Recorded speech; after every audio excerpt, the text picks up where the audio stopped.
swelona asinalo kanisa labo swelona asinalo lona wema asinalo wema lendesiye kanisa labo swelona asinalo asinalo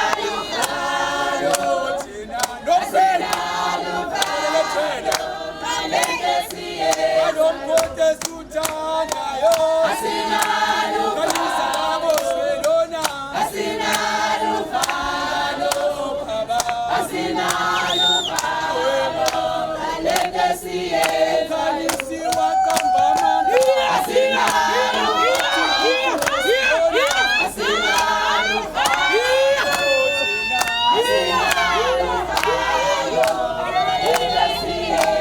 kanisa labo swelona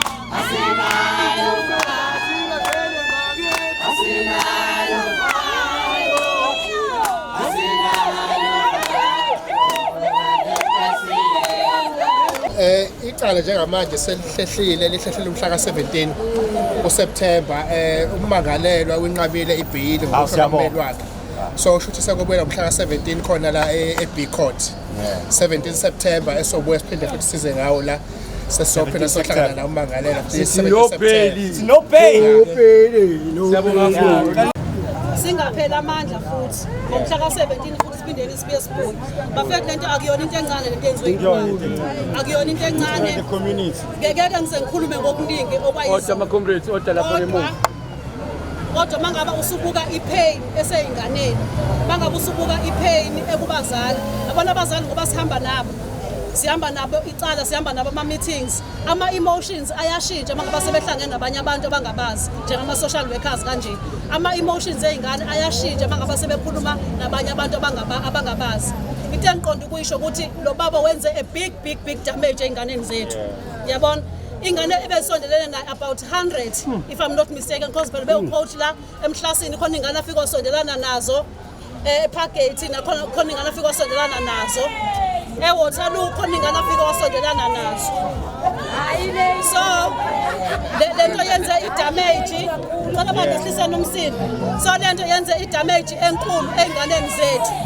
of which izingane zethu ziyayidinga i-support emotional support ngendlela isimo esiyiyona bengizocela ukuthi sibambisane ngicela especially iWaterloo as a whole kodwa umphakathi wase-6 imajority yey'ngane ey'hlukunyezwe yilo baba zise-6 khona iy'ngane ezingakwazanga ukukhuluma ukuthi zihlukunyezwe ulo baba ziyasaba mhlawumbe kanye ingane ishilo umzali usaba leso stigma kengane yakhe so this is serious asiyithatheleni phezulu i-affecta wonke umuntu whether ungumzali whether usiwona umzali lento yokwenzeka kwingane yesihlobo sakho amandla awethu no pay nginibingelele umphakathi wase South Africa gama lami nguthenjiswa Nyakana i-community leader yomphakathi wase Waterloo phase 6 eVerulam okwa u-deputy chairperson we-ward 106 under uCouncillor Chetty ngisila enkantolo namhlanje sizothi no bail kule ndoda le ebihlukumeza izingane umuntu esiye samthemba ngezingane zethu ubeyithatha izingane zethu as umuntu owucoach ayithathe ayoyidlalisa ibhola simthembe kakhulu ngezingane zethu aphinde futhi abe umuntu okhonzayo ubeyayithathe izingane athi uyoyifundisa iBhayibheli uyozenzisa ama-Bible study but ileso sikhathi ebesebenzisa ukuthi ahlukeze zona izingane ubethi mangabe seyithathile izingane khona amaphilisi ebeyiphuzisa zona ayidrage akhona ezokwazi ukuthi athole ichance yokuthi ayinukubeza izingane so namhlanje sila enkantolo sizothi no bail for umuntu oyicriminal onje esikhathini samanje ingane zi-involve kuma-drugs so siyasamthemba ukuthi uyena ozokwenza izingane zethu ukuthi zibe umehluko emphakathini zingabi uvanzi kanti sithemba isigebengu esinukubeza izingane zethu okuwes izwi kaNkulunkulu akuyona into yokudlala akuyona into yokuthi ufuna ukwanje uthenjwa ngalo kodwa nasimthembile ngezingane zethu ngoba sazi ukuthi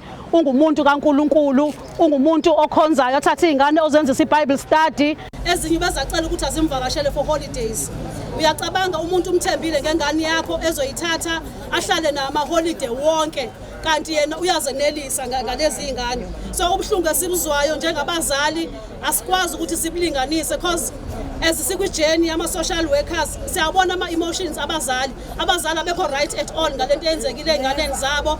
Iy'ngane azikho right at all ngalento eyenzekile ey'nganeni kuzona iy'ngane. As a result kukhona iy'ngane ezingasekho right ukuhlala emphakathini ngoba ziyahlekwa ezinye iy'ngane. Kukhona iy'ngane ezingasekho right nokuthi ziye esikoleni ngoba ziyahlekwa esikoleni. Then uyabona lapho ukuthi lento izosdestroya kangakanani iy'ngane.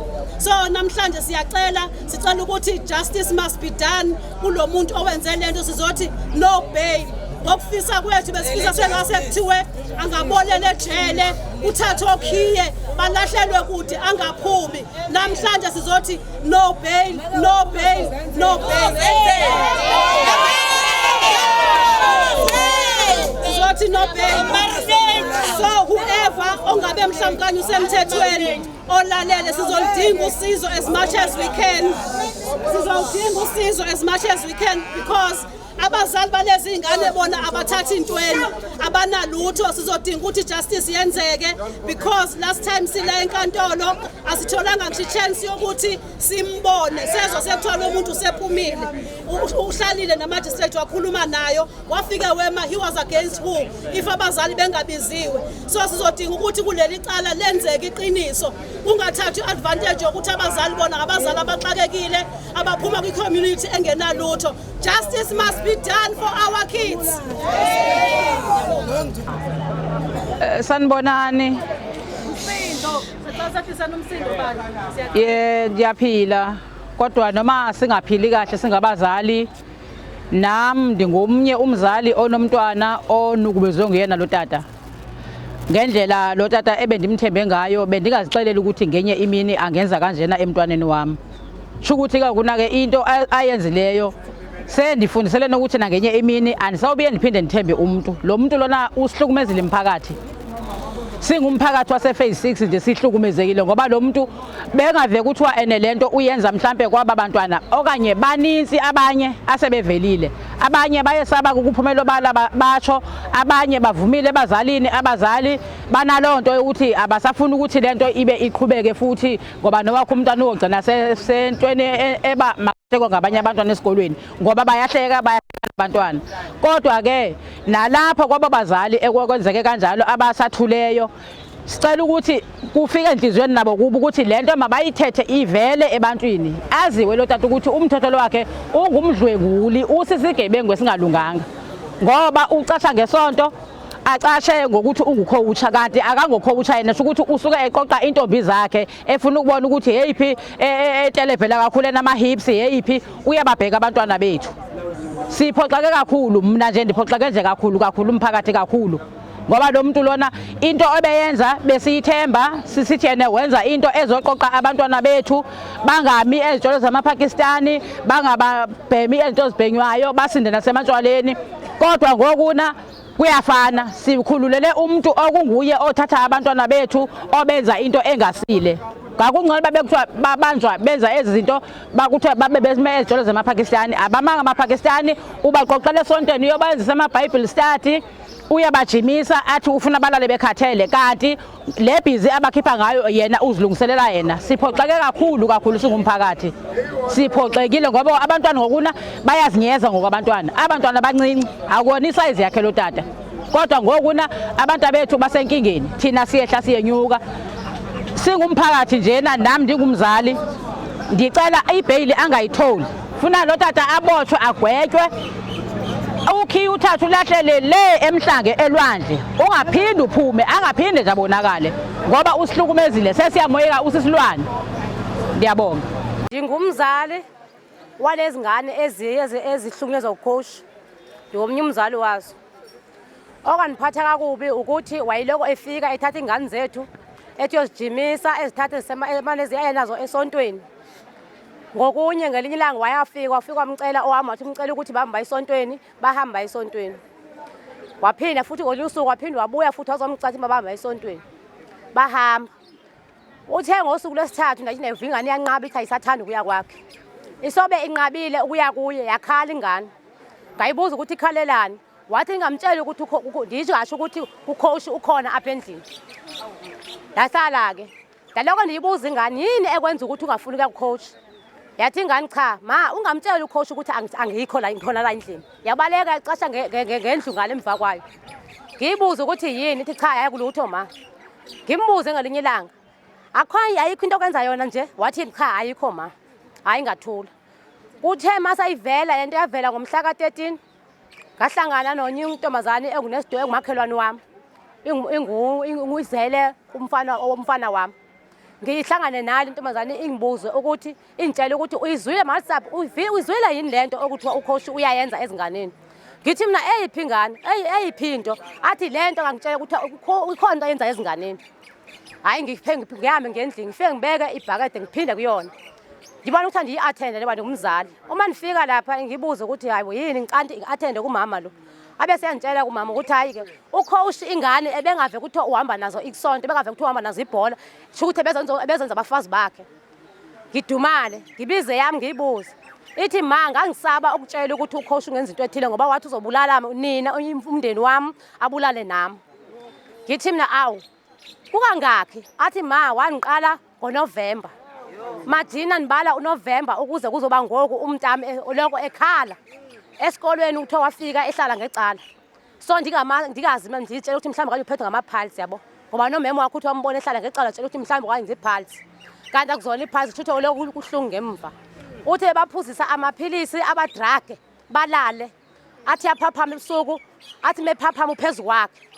Athi mebuza ukuthi nizozama ukuthi ambuza ukuthi othi wenzani. Athi ubulingi uyisho into kade niwenza yona nizokubulala. Wagcina nyana umntwana engazaka abantwana bengatsho nyana ngoba phela bamsaba ukuthi uzothi yena uzobabulala bona nefamily yabo. Wahlala kanjalo ke. Okwaniphatha kabuhlungu. Evele ithi manje icabanga inifikisele ngenyembezi ngoba anangikwazi ukumbhekana ngoku.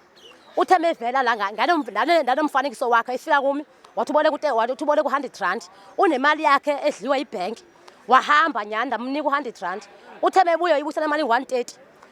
Majina ukuthi ukuthi sonke isikhathi ebethenga umntama sonke isikhathi wayibuyisa 130 namtshela ukuthi cha no andibone anizalise ngamali athi hayi ma wakhe ngenzela ukuthi uthenga idrink waphinda lekinyango wathuma ingane yami wazonika irama enkulu irama ngiyayithatha angazinto ukuthi mhlawumbe kanye ikhona into enzekayo kodwa mase kufika ezizinto ekade senzeka ingane yami manje ikhala nditshela ukuthi mhlawumbe ine trauma ngoba yashonelwa ngubaba wayo. Kanti cha akuyona ithoma ukuthi yashona ngobaba wayo ukuthi ine stress sokuthi le ndoda lokho imhlukumeza ithi ungatshe abazalini uma ngabe usisho family yakho nizokubulala.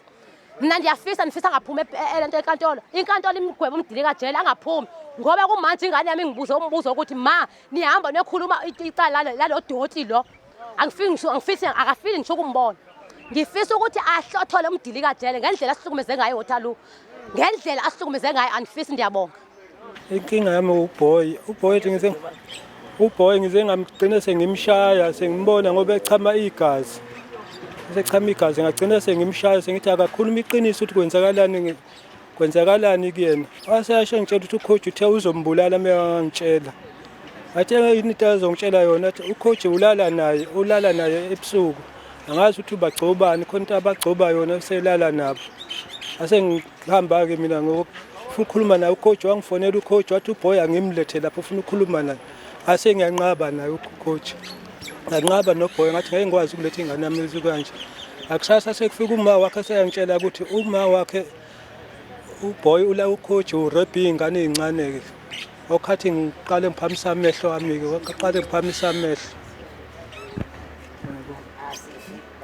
Sanibonani ngingomunye wabazali eyami ingane ibisinakho ukuthi ihambe iyohlala kagogo kodwa phambi ukuthi ihambe iyohlala kagogo ngiye ngaba nenkinga ukuthi kuma-underwears ayo bese ngiyabuza ukuthi yindaba ama-underwears akho abeka so ilokhuzana isisu masikuphethe usungasizwa yini athi hayi ma kube isisu nje esiphuthumayo.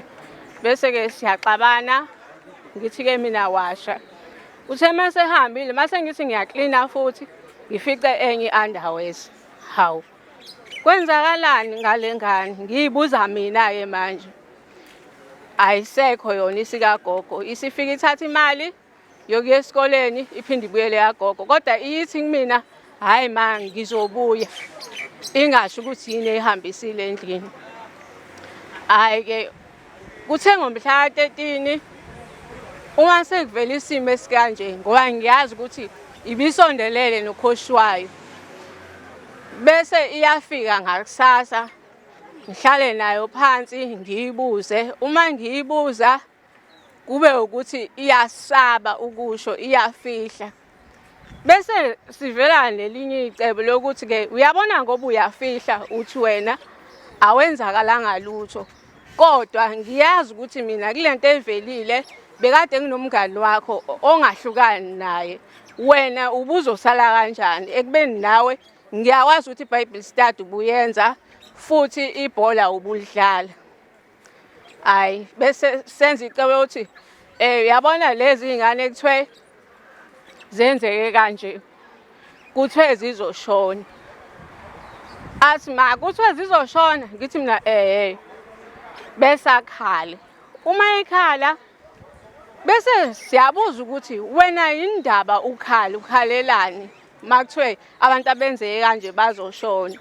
Athi hayi ma kwenzekile kumina. Bese siyabuza ukuthi kwenzeke kanjani nini. Athi ma ngikhumbula ngoJuni senza iBible study sase siyahamba nokhosha wethu siyokhumoba. Uma sifike emobeni wathi asigumule wasigubisa ioil wasesithi asidunuse wasifaka into yakhe enqeni. Pho ubuthuleleni ma uyasabisa ukhosha. Siyasaba ukusho ukuthi usenza kanje. Kodwa into engibese ngiyinothisa ubuthola ukuthi une-anger uyashaya kwezinye izingane akanasikhathi noma uthi ukhuluma naye ukuthi akenze into angayenzi ngaleso sikhathi. Uma uthi hawu sifanele bengithe yenza ukuthi indaba ungakwenzile kube ma ethuka ubone ukuthi umqondo wakhe ubukude ngibekude ngomqondo. Ngiyabonga mphakathi. Asibonge kakhulu igama lami ngukhumbulani wakazoma ngiqhamuka eWaterloo. Silana siphelezele umphakathi oqhamuka endaweni ezahlukene. Sikhona iWaterloo na kukhona iMhlasini kukhona iParkgate kanti sike sezwe futhi sithola ngokweCPF ukuthi uqhamuka nasendaweni ezifana njengaseNewlands. Njengoba silana siwumphakathi singabantu abazokhalisa kakhulu ukuthi lo muntu akangayiboni kakhulu indawo imbobo yenaliti yokuphuma ukuthi abele ngaphandle somphakathi. Asimdingi la ekhona kakhulukazi besifisa kakhulu njengoba sebekhulumile omama ukuthi bayafisa ukubona ukhiye wakhe ulahlekelwa endaweni ezifana njengasolandlu ungabusatholakala. Nathi siyavuma kakhulu siwumphakathi ukuthi no asamselani kakhulu nalento eyenziwe uyena ubaba. Umkhanyisi istrategy sakhe afike ngaso sihle kakhulu ukuthi uzodevelopisa umphakathi. 1 ukhuluma ngendaba zeBible study. 2 uzokhuluma ngendaba yani yesoccer ibhola. 3 azokhuluma ngendaba ukuthi ingane uzokwazi ukuyifundisa ngokwesonto kakhulukazi. Lokho kubukeka kakuhle kakhulukazi ngoba kumanje siyazi ukuthi imphakathi nemphakathi ikhungethwe ubugebengu noma ikhungethwe isifo sedimoni lobugebengu kakhulukazi. So sithi siwumphakathi noma singamamember MK wase Ward 106 asambelani kakhulu nalento eyenziwa lo mgulukudu. Sithi akaboshwe ukhiye ngempela ungabusatholakala uhambe le endaweni esingazazi khona. Okokuqala into esithe siyayibuka sayibona ukuthi sizoyenza. 1 sithe mesibuka sabona ukuthi into yesoka noma yesport ngaphakathi iyafuneka kakhulu emphakathini. Kodwa into efanele siyenze manje sefanele senze show ukuthi wonke ama sport code angenayo ngaphakathi siya-checka i-registration yabo ukuthi abantu baregistiwe yini. Kungabe umuntu uyalala uyavuka usethu sewucoach. 2 sizokwenza show ukuthi ama social worker ayahamba aba visible emphakathini for ukubonisisa kakhulukazi ukuthi lesimo lesi siyakwazi ukubhebhetheka kakhulukazi ngoba kumanje siya understand ukuthi ingane kumanje sezinokusaba nokufisa nokuthi mhlambe singabe sabonakala emphakathini ngoba seziyabhulishwa kakhulukazi. So sizozama kakhulu ukuthi singenelele somphakathi ngenxa ukuthi ezikoleni sizongena sihambe sibafundise kakhulukazi ukuthi if ever mekhona izimo ezenzakala kanje abantu noma ingane azivuleleke zikhulume zingasabi ngoba egcineni kuyimpilo yabo lo. Siyanithembisa ukuthi ngomhla ka-17 October sizobe singaphezulu kwale number le khona namhlanje. Siyabonga kakhulu. Ayanda ngoqwaba isibongo. Nathi ke sithe sinhlangano ka-IFP asibe khona sibe ingcenye ngoba sikhona emphakathini. Awe ngikhulume nje ngithi siwumphakathi wase Waterloo. Sithe asifike nathi khona la sizo supporta izisulu ngoba ababodwa kulento eqinisweni sisonke ngoba izingane njoba zikhona emphakathini nathi ezethu njengabazali. So isenzo esenzekile sisithinte kakhulu isifiso sethu ukhuluma nje egameni lenhlangano into enjengalezi asiyisupport isidalo.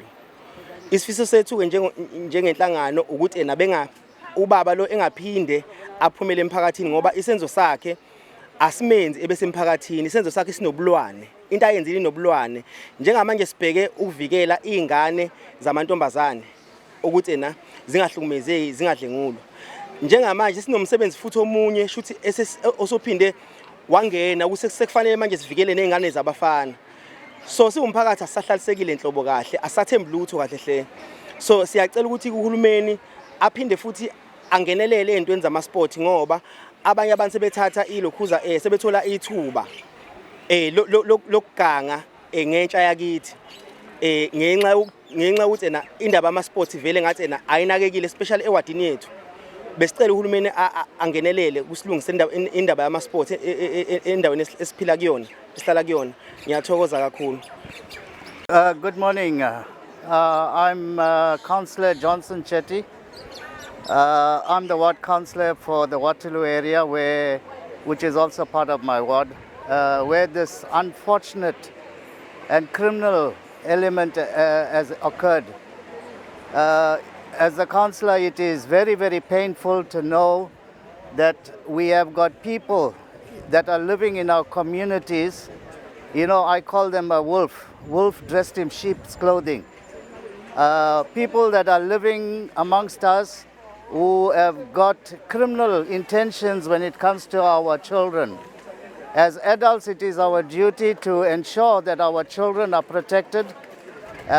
We cannot be tolerant of anybody who is abusing that position of authority, irrespective of who they are in society.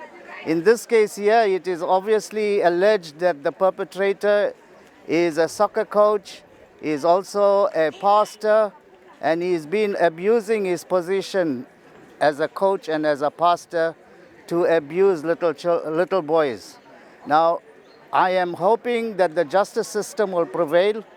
I'm hoping that common sense would prevail in the sense that this person, if he's guilty of the offenses as they are alleged to be, faces the full might of the criminal justice system. I do not believe that somebody who is a pedophile, who can abuse our little children, can be free to roam and live in our communities where other vulnerable children will be subjected to this kind of treatment. I strongly believe that if bail needs to be granted, I strongly believe that the government, the criminal justice system needs to put checks and balances to ensure that this perpetrator is not being left unattended with children where he can abuse them again. I'm hoping that common sense would prevail and we will not tolerate this in our community, irrespective of race, color, religion, political backgrounds, etc. Thank you very much.